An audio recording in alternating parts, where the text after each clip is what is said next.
एक रहस्यमय रात, चांदनी के नीचे बिछी हुई स्याह छाया।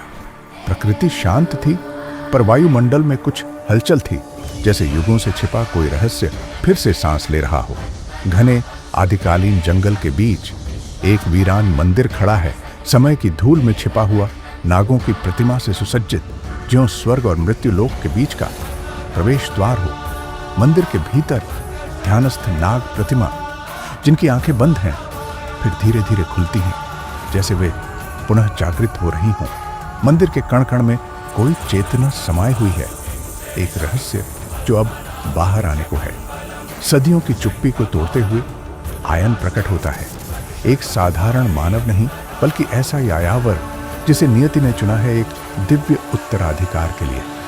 वह जैसे जैसे आगे बढ़ता है, हर कदम पर कुछ बदलता है। दीवारों पर उकेरी कथाएं चमकने लगती हैं, नागमय प्रतीकों से यंत्र सक्रिय हो उठते हैं। जैसे ही आयन हाथ से मंदिर की दिव्य ऊर्जा को छूता है, एक रहस्यमय कंपन होता है और एक गुप्त द्वार धीरे धीरे खुलता है, मानो उसे आमंत्रण दे रहा हो उस सत्य तक पहुंचने के लिए जो युगों से छिपा हुआ है। गहरे भूमिगत कक्षों में उतरते हुए दीवारों पर लिपिबद्ध नागमंत्र, प्राचीन अग्नि यज्ञ की छवियां और अनगिनत वर्षों का मौन, जो अब आयन की उपस्थिति से फिर से गूंजने लगा है।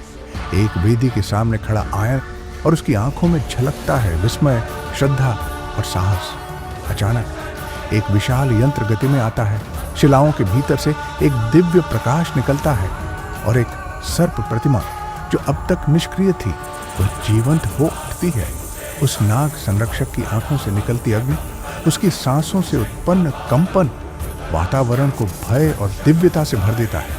मगर आयन पीछे नहीं हटता, वह स्थिर खड़ा है, जैसे जानता है कि ये सब उसका ही भाग्य है। नाग उसे पहचानता है और जैसे ही वो झुकता है, धरती पर दिव्य रेखाएं प्रकट होती हैं, जिनसे एक चमकदार रास्ता नीचे की ओर खुलता है। एक एक सीढ़ी पर चलते हुए आयन पहुंचता है उस कक्ष में जहां नाग बंधन छिपा है, एक रहस्य, एक वरदान और एक अभिशाप, तीनों का संगम। वहां स्वर्णमयी पट्टिकाएं, रत्न जड़ित प्रतीक और एक चमकती मूर्ति के चारों ओर ऊर्जा की तरंगें फैलती हैं।